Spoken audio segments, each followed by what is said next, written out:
Doctor, my friend's unconscious and he needs help. Okay, don't worry, we'll take him in. In the meantime, I need to ask you a couple questions, okay? Okay, alright, what's his name? SK. Like legal name. Like his govy? Oh, shit. Shit. You don't know his name? Oh. Okay, try at the real SK27. Does that work? How long you been friends with this guy? Like 12 years. We basically grew up together. Does he have any siblings? Oh, shit. I don't know. Okay, what about his address? Where does he live?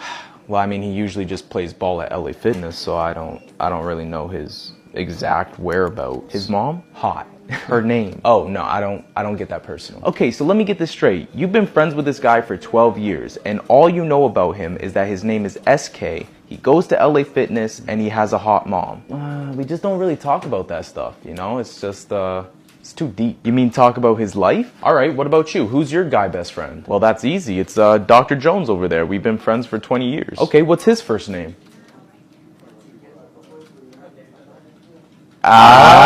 You see? Yeah, you're right.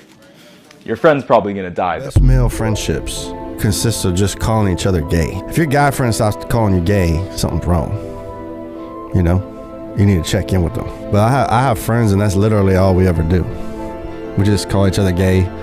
I don't know what they do for work. You know, I don't know if they got a girlfriend or not. None of that. I don't know how their marriage is going. None of that's the kind of thing. All I know is that I'm gonna call them gay. As men, we gotta learn how to become better friends to one another. That's one of the main reasons why we struggle with mental health and nobody really talks about it. A couple of years ago, when I was in grad school, I was talking to one of the leading experts in this space, and we were talking about the difference between men and women when it comes to mental health. And I was asking him, like, what is the difference? Why does it seem like women cope better with stress and they have better mental health outcomes? And he said friendship. I'm like, what do you mean? Are you saying that women have more friends than men? Like, what exactly are you saying? He said, nah, they just function differently. Friend groups among women and men, they just function differently for each other. And to help me understand, he told me a story, and he goes, there was this couple that went over their friend's house, Jack and Jill, who was having a watch party. And when they were there, the men went into one room and they were watching a game, and the women went into another room and they was conversing about things. When they left that night, the couple got back into the car, and the husband saw that his wife was visibly upset. She had tears rolling down her eyes. And the husband goes, babe, what's wrong? Why are you crying? And she says, I don't know how Jack and Jill have been able to handle everything, emotionally and financially. Ever since Jack got his leg amputated, things have been going downhill. And the husband looks at his wife and he's like, what do you mean? Jack got his leg amputated? And what he was trying to show me is that oftentimes when we come together as men is to distract ourselves from reality, to decompress from all the stress that we're under. Whereas when women come together, it's not about distraction, it's about disclosure. That they open up and they talk about their reality and they support each other. As men, we have to learn to come together not only for distraction, but for disclosure. We have to be able to create a space where we can open up and talk about the things that we're going through and support one another as we face the difficulties of life. But darling, it's not always about you. You're such a bad friend, you can't seem to understand just how to care, how to be there. You're such a bad friend, you can't seem to understand how you neglect and reject. So as fascism is ramping up in America, men are realizing not just fascism, sexism is getting worse, misogyny.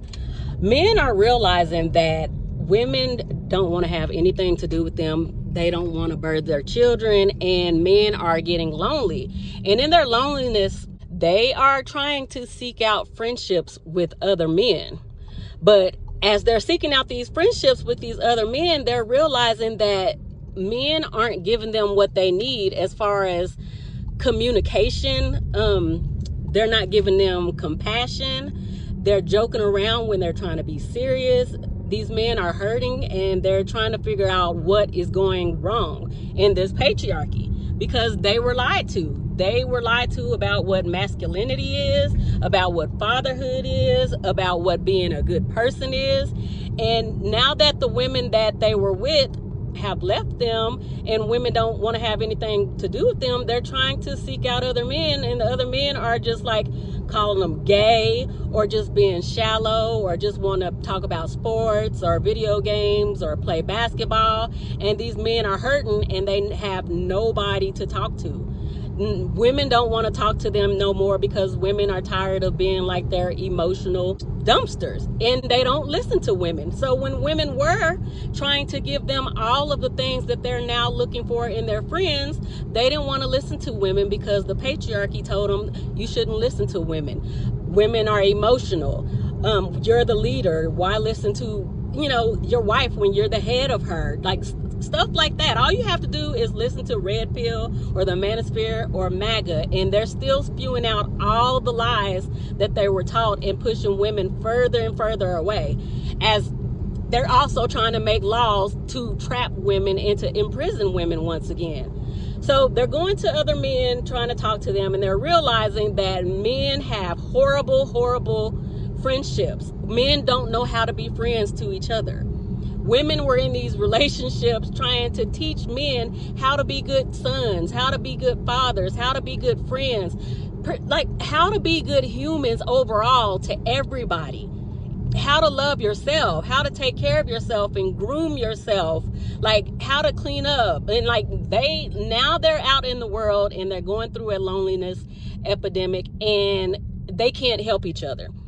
So we're going to sit back and we're going to watch how this story unfolds as the world turns, and I'm going to get into it. I think one of the main reasons men struggle with mental health is because we never learned how to actually be friends to one another. I remember a few years back, I had a conversation that changed how I thought about this completely. I asked someone who tends to study this at a high level, why do women handle stress and mental health better than men overall? And he said one word, which was friendship. Kind of broke it down like this. So imagine you and your boy, you work out together 3 times a week, right? And every session you spot each other, you push each other, you talk the entire time, and the whole time you think you know what's going on with him. And then one day he just stops showing up. No explanation, and you assume that he just got busy. Then months later, you find out that he was going through something serious the entire time and never once he felt that he can bring it to the gym. That's literally us men in a nutshell. That's exactly how we tend to move,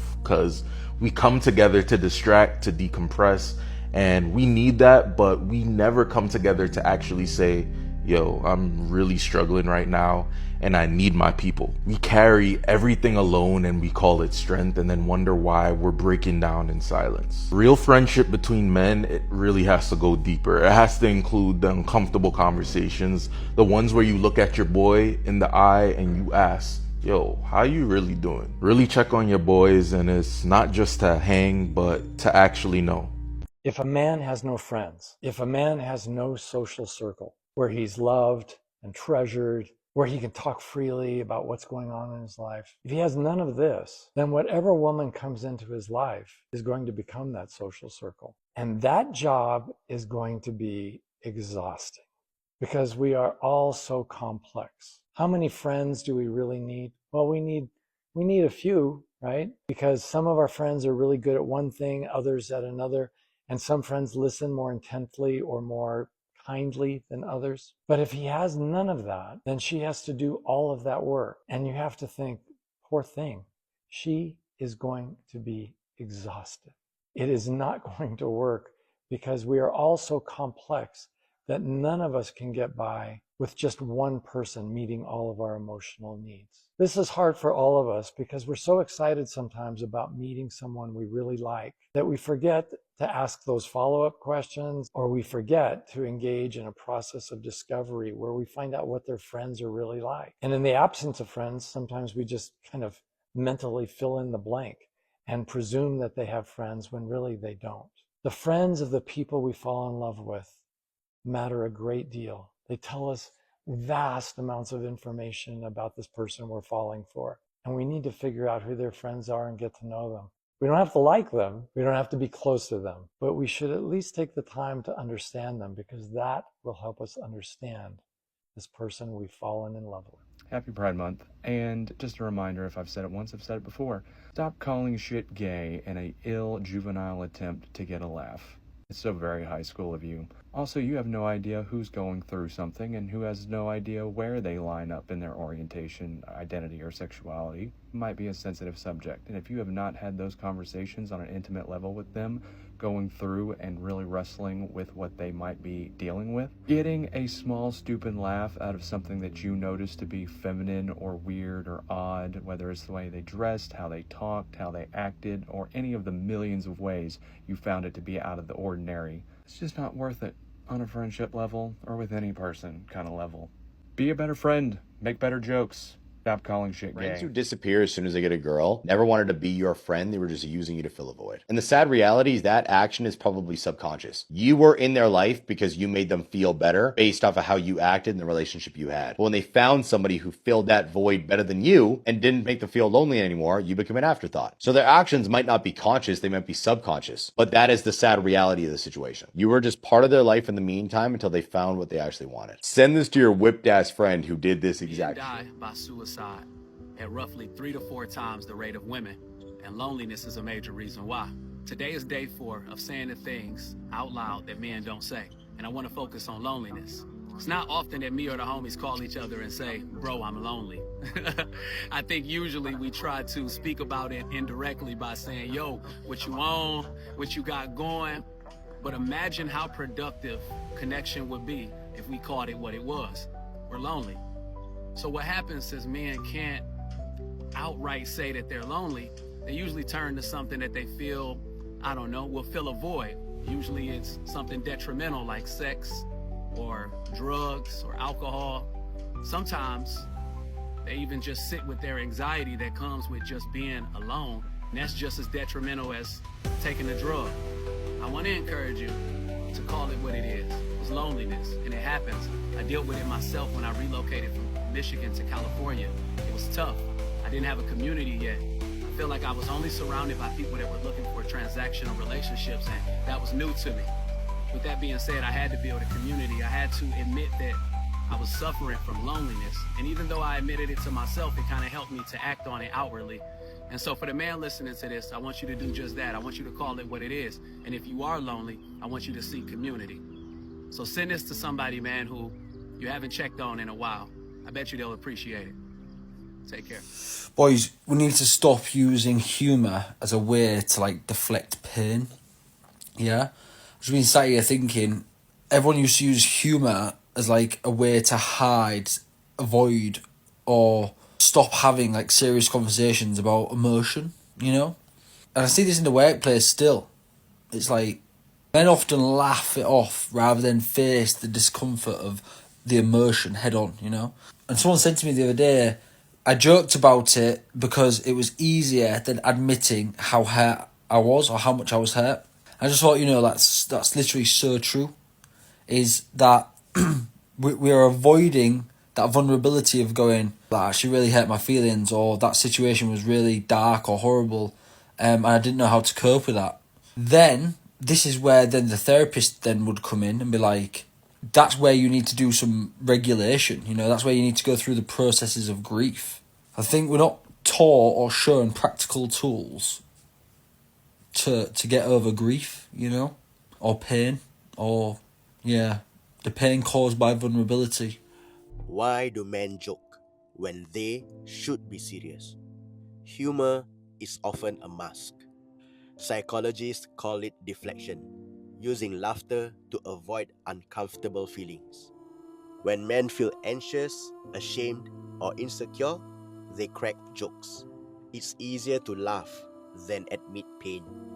But the more they hide behind the humor, the harder it becomes for people to take their struggles seriously. Sometimes, the funniest guy in the room is the saddest one too. The types of men I would avoid being friends with on a pathway to success. Number 1, the perpetual baby mama maker. Like men who have the inability to exercise self-control and not keep creating broken homes, broken families, and a harem of baby mamas behind them, not worth the friendship.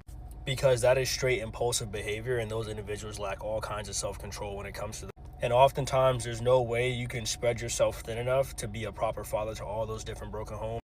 Therefore, if you cannot be a proper father to your children, I would not want to be your friend. Number 2, I would say men who cannot hold a job for more than a couple of weeks or a couple of months. If you are constantly having to seek new employment because you are either getting fired or you're not a proper fit for your employer, I don't feel like you would be a good friend. Because there's a difference between having a season of where you're actively trying to pursue better opportunities. But if you're constantly getting let go, released, fired, terminated, whatever term you want to use, people who bring value to their workspace aren't just terminated off the bat for no odd reason. Number 3, in and out of jail or constantly getting in trouble with the law.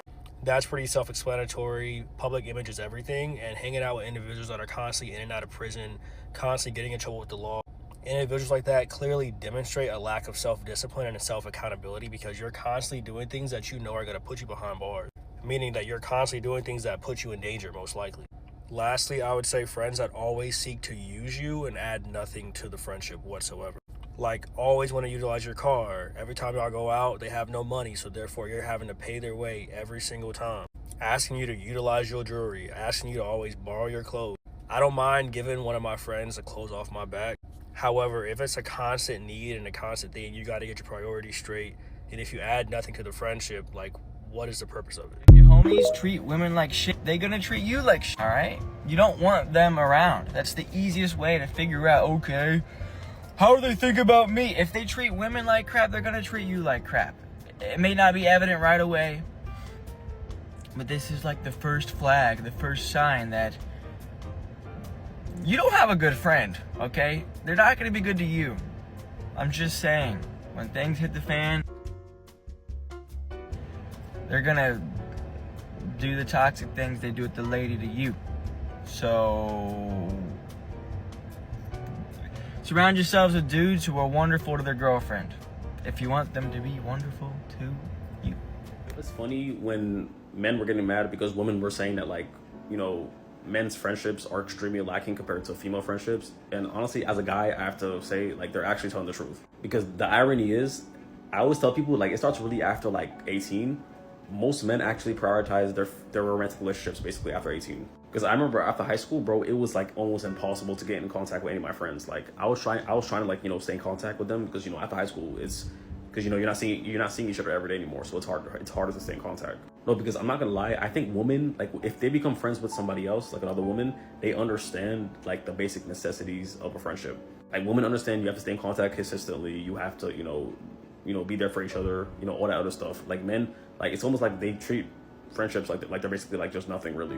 And honestly, it's kind of funny how women complain that, like, you know, as soon as their female friend gets into a relationship, you know, they can't even hang out anymore. Trust me, it's even worse with men. Like, like, I've had guy friends get into a relationship and then basically I never heard from them ever again after that. Basically, like, they basically just cut me off really. And you know what's funny, I confirmed this because every time I would get into contact with one of my friends after like a long period of time, I would be, you know, asking them what they were doing recently, and guess what, I find out they were, you know, trying to take girls on dates and everything. So basically you were curving me for a girl that didn't even want you. That's crazy. That's why low-key at a certain point I kind of was like jealous of how like females understood like more, you know, like they understood like the basic necessities of a friendship more than most men, honestly. That's why like low-key nowadays I don't even try that hard to be friends with most guys, honestly, because I know for a fact like they just don't really care really. So like I know they're probably just not even gonna put any effort into, like, you know. One thing that I realize when it comes to male friendships, we consistently tear each other down as a form of entertainment or as a form of showing our friendship, if that makes sense. I honestly never realized how toxic it is until like I grew up and realized we consistently will hang out with each other, we'll sit around the couch and we'll just criticize each other for hours as forms of entertainment. Yo, we are toxic as hell. We need to do better. If you got your friend group and they're over there trying to achieve something, encourage them. Let them know that they could do it. We need to stop tearing each other down on a consistent basis. It's not right.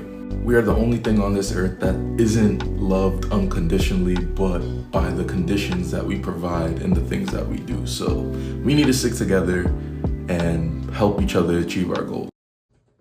This is another lie from the red pill, the manosphere, that men are the only ones on the earth that aren't loved unconditionally. Like, nobody is loved unconditionally. Like, parents don't love their kids unconditionally. Like, A lot of them don't. A lot of parents don't even like their kids.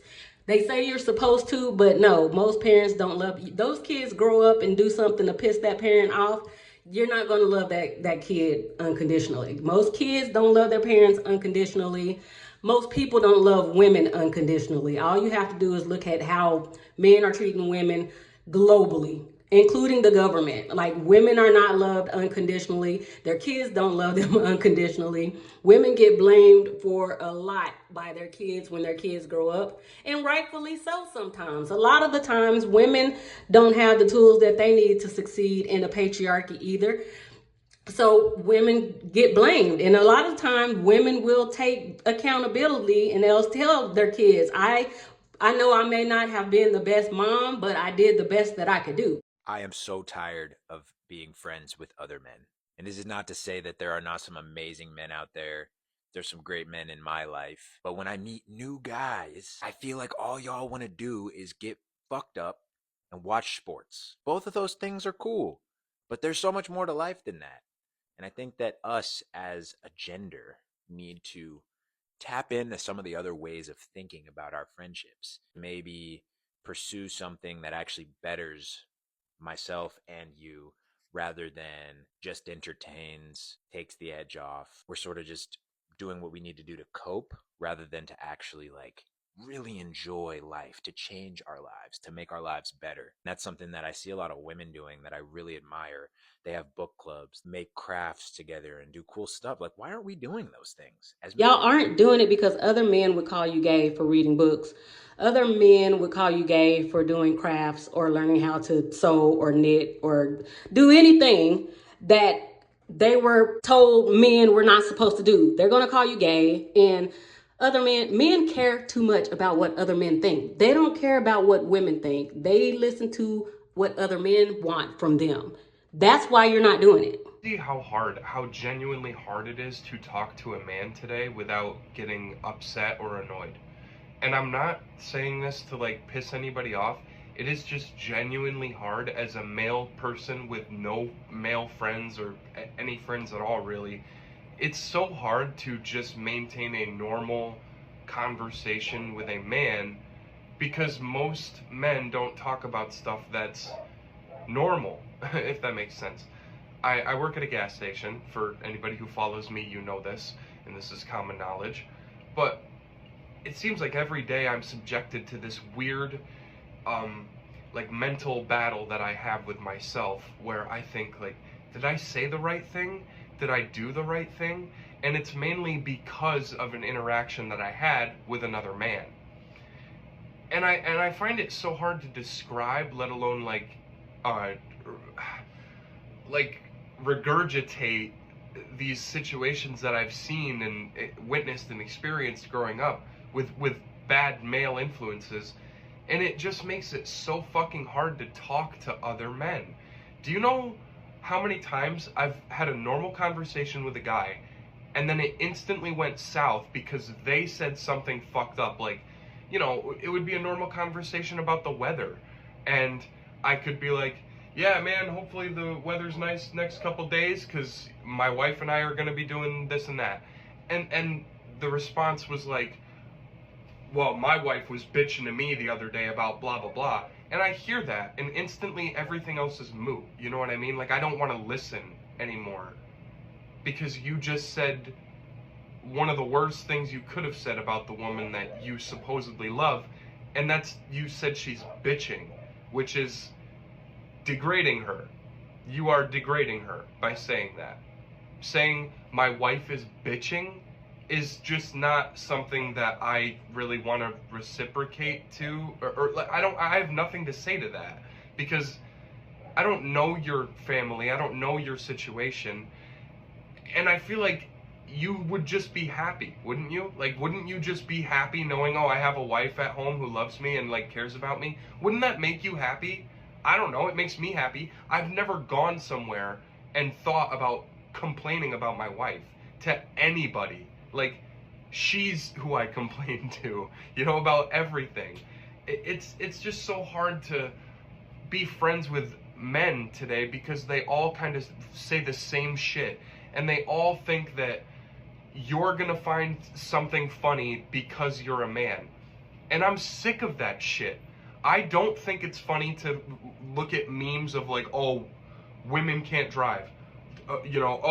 Memes of like women doing the dishes. Oh, here's a funny video of some guy telling his wife to get back in the kitchen.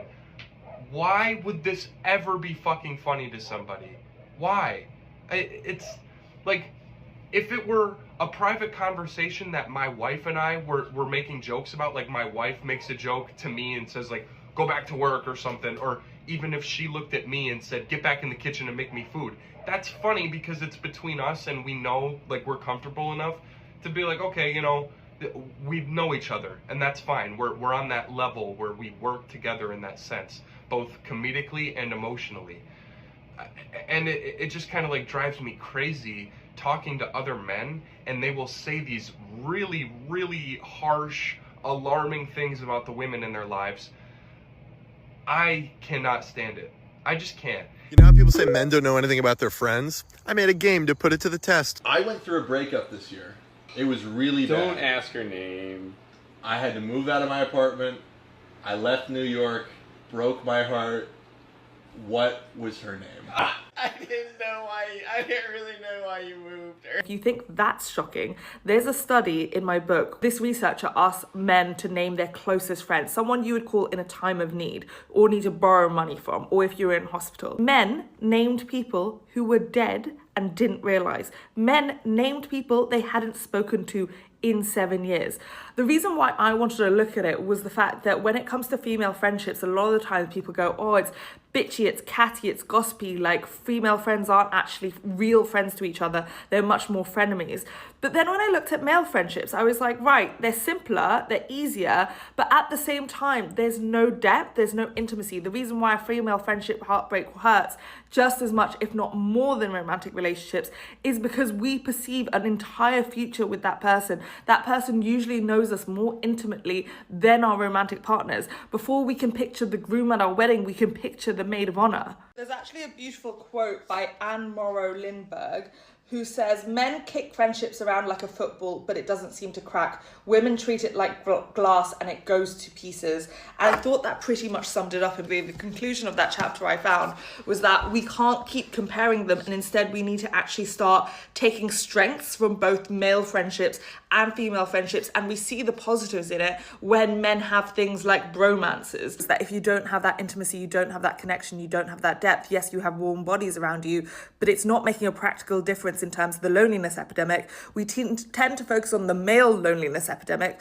but it's been shown across the world, women too, we've not returned to the levels of social activity before the pandemic. And this is why, with our lack of community, because we are less religious, because we don't have places where we can convene in public for free, all of that is impacting why we're all having such a detriment on our happiness, on our health, because it's been shown it's the greatest impact of our health to have healthy, sociable relationships. Another key part of the research found that women tend to have face-to-face friendships and men tend to have shoulder-to-shoulder friendships, which is why they're usually looking at something like a TV. So there's often a third object involved, whether that's a video game, that's a literal football, or a TV, and that's why there's a block to intimacy, because they're not actually having conversations about each other, they're having a conversation about the football, or the rugby, or the video game they're playing. Anyway, if you want to learn more about friendship, this is the book. I'm going to say that even when women don't have friends, I think that we function a little bit better than men because we have shit to do. We have kids to take care of. We have jobs that we have to go to, and we don't go to jobs just to get money to get men. Like a lot of men feel like if they can't get women, they don't even need to work or take care of themselves. Women are better at being alone. Like their Bible told them that we were created for them, not the other way around. They weren't created for us. Women are perfectly fine being celibate and dying alone with cats. They are not. And they're starting to see that that's true. They want us to like need them so bad. And women are telling them like, we don't need y'all, but they're not listening to that because once again, like I said at the beginning of the video, the patriarchy taught them that don't listen to women. But women are telling y'all or telling them we actually wanted y'all at one point in time. I'm going to say it's not a lot of women that want them now, But the ones that actually do want them, they don't want them because they want the women that don't want them. They want to chase the women that actually don't want them. The ones who are saying, I'm done with you, because that's a challenge to them. So the women that are like, here, take me, I love you, I still like men, not all men, you're good, and like telling them everything they want to hear, they don't want those women.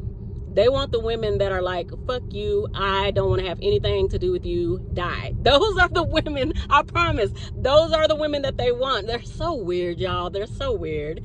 So, yeah.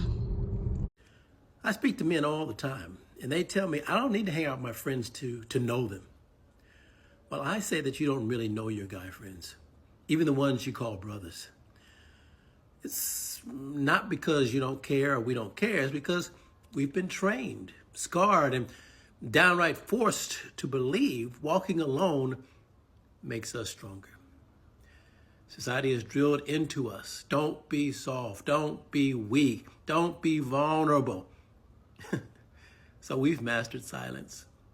We learned how to compete, to dominate, to drink together, eat together, but not talk about anything of substance.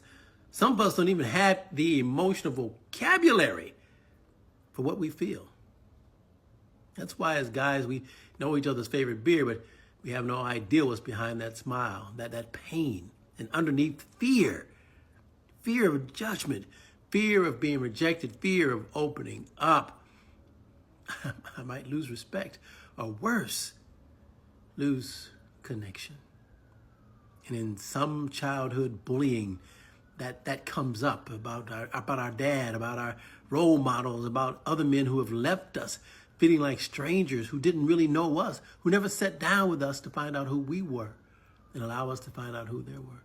Loneliness is killing men more than failure. And we're missing life-giving opportunities with each other because so many of us learned negative, unfriendly relationship habits.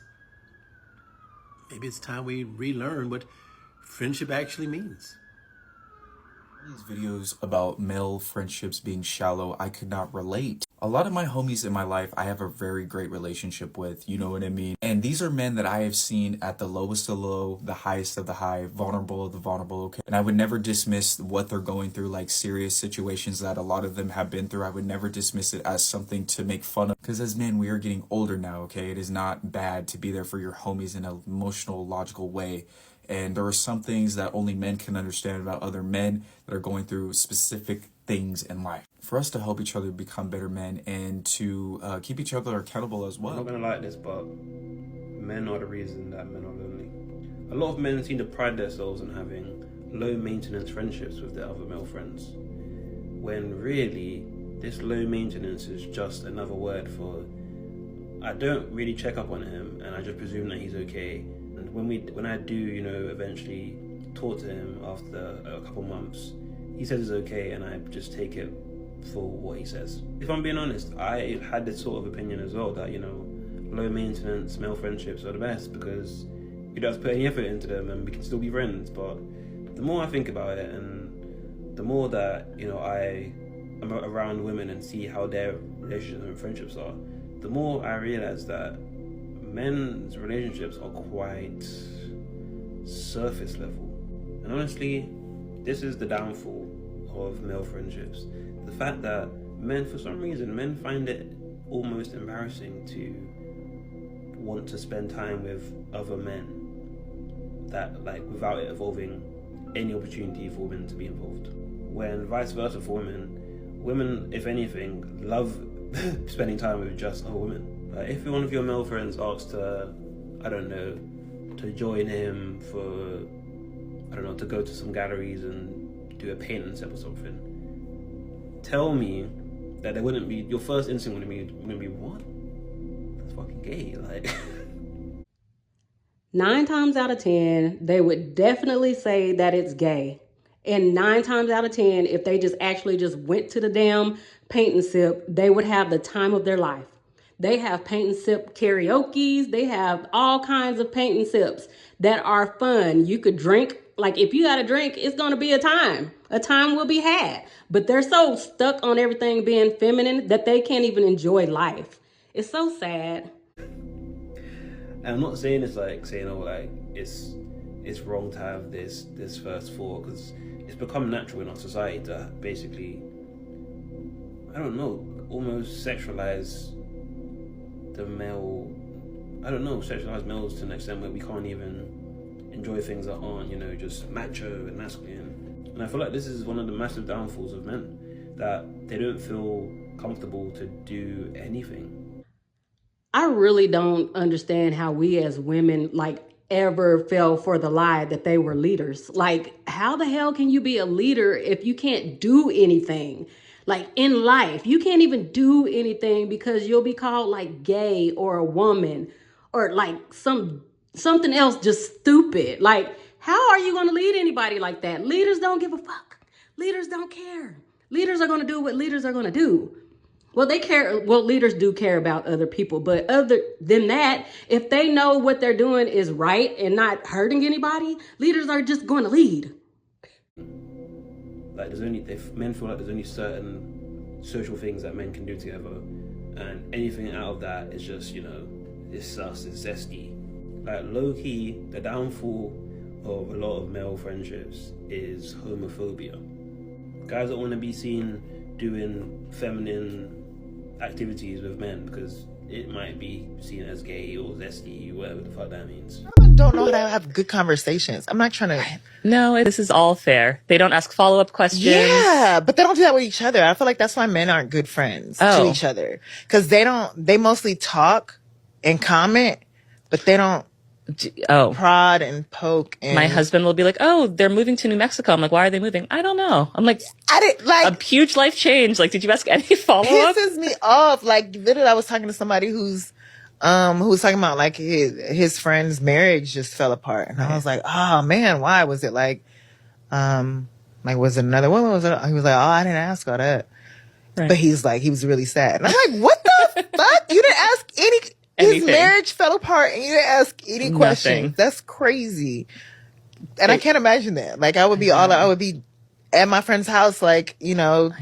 Like the shoulder crying, like all those things. I would have all the details. Yeah, absolutely. All right, women might be right about this. Fellas, I know we've all been in the middle of telling our girls a story or something, and she starts asking what happened, who said what, the conclusion, you know, how to end, the important questions. We just sitting there like, shit, I don't know. And they'll just be looking at us like, why'd you even bring it up? But like, it all kind of clicked for me recently, because the other day my girl asked me, why do me and my best friend hang out like every Father's Day, right? And I look over, I'm like, oh, his dad died, his dad's dead, you know? And listening to it now, obviously the next question is, okay, how did he die? Like, what happened? When was it? Like, I don't know. And it's supposed to be my best friend for like 10 plus years, right? Which is crazy. And I don't know if I'd label it as like a shallow friendship, but like, you don't give me the information once you tell me that big detail, I'm not gonna dig, you know, especially if it's a sensitive subject like that. But yeah. You see, a lot of male friendships are becoming so surface level, and it is so sad that we don't talk about this enough. I don't think you understand how, even with conversations that I've had with guys of recent, guys are complaining that their boys don't really check up on them. They treat the checking up activity as just a tick the box activity where, oh, how you doing? And the guy says, oh, I'm not too good. Be like, oh, man just wanted to check up on you still. Like, guys don't go above and beyond anymore, and it is very, very sad. Someone has had a career-changing decision in their lives. The guys haven't checked in. The guys have barely said congratulations. They haven't sent money through to congratulate this person. They haven't done anything of that sort to make this person feel like you're welcome here. Even conversations with certain guys, you're conversating with your boys. If the matter is not about women, they have nothing else to offer. It's really, really like that. And the funniest thing about these things is that you never really notice how jealous guys are of you until a situation presents itself and you realize that, oh, these niggas been playing in your face the entire time. And the basis of this is that guys don't have the emotional maturity to know when to step in and go above and beyond for somebody. You can clearly see that this person is not doing well, but you still haven't done your due diligence to check in, to spend time talking with the person, to spend time just making sure that this person is not worrying about the thing that they're facing currently. All guys know how to say is my brother, my brother, my brother, but when it's actually time to show that you're this person's brother, you're nowhere to be found. And I feel like these are conversations conversations that we need to have as men, because 9 times out of 10 we find out that men's mental health is always down the drain. And when you check this person and see the type of friends he has, you'll find out that this person has so many friends, yet he still feels like he's alone. And that should never be the case. Why is it that men can hang out for hours and not know a thing about each other's lives? Are their friendships shallower? Well, they are if you measure it by conversational depth. But male friendships tend not to look that way. A lot of guys look at time with their friends as a chance to escape their problems, to not have to talk about work and family and finances and feelings and personal problems. Which is why men tend to bond over sports or over other shared interests. Yes, this has obvious downsides. Men can be less practiced with having difficult conversations because of this. But it doesn't necessarily make the friendships less meaningful. So I see a lot of men saying that's why females can't be friends and females don't have real friends, and I agree with that. I don't like them using the term female, but that's what most of them say, so that's what I'm saying. A lot of women cannot have friends because they're messy, but there is a certain group of women who choose not to have friends. I know a lot of people don't believe that. There is a group that just chooses not to have friends. And I will be friendly with people. I have tried to make friends in the past, but at my age, I will be 43 next month. I have come to the conclusion that if it just doesn't come naturally, I'm just not going to try. I can't have many friends because I'm not male-centered. I don't cater to men, and when I get around most women, that they do, and they want to talk about men and like, how's your marriage going and how have y'all been married so long? And I don't want to talk about that stuff. Talking about their kids and doing stuff with the kids. I'm like, I don't have babies anymore, so I don't do that. But I'm the type of woman that I am. I'm gonna show y'all these next few videos. This is the type of woman I am. The most dangerous type of woman is a woman who doesn't have a lot of friends. And she's okay with being alone. It is not because she can't make friends, but because she's very selective with the people she chooses to be with. This type of woman, they don't play around. If you disrespect them, if you say something funny, if you act like you don't know what you're doing, they're gonna waste no time. They're gonna cut you off right away. There is a reason their circle is so small. It is because they have high standard and self-respect for them. And they're very picky with the people they choose to be with. So if you have a woman like this, she is a 10 out of 10, but my brother, you better act right. A woman who doesn't have many friends isn't lonely. She's powerful. She's not chasing attention or trying to fit in. She's choosing peace over drama and real over fake. She's learned the hard way that not everyone deserves access to her. So she keeps her circle small to protect her peace and avoid toxic energy. And she'll never trade that peace just to feel accepted. But just because you have a small circle doesn't mean you should have to carry everything by yourself. If you made it to the end of this video, then you already know this is a conversation people need to be having. So don't leave quietly. Like this video, comment your thoughts below, share it with somebody who needs to hear it. Every interaction pushes this conversation further into the algorithm and helps this channel grow. Just to get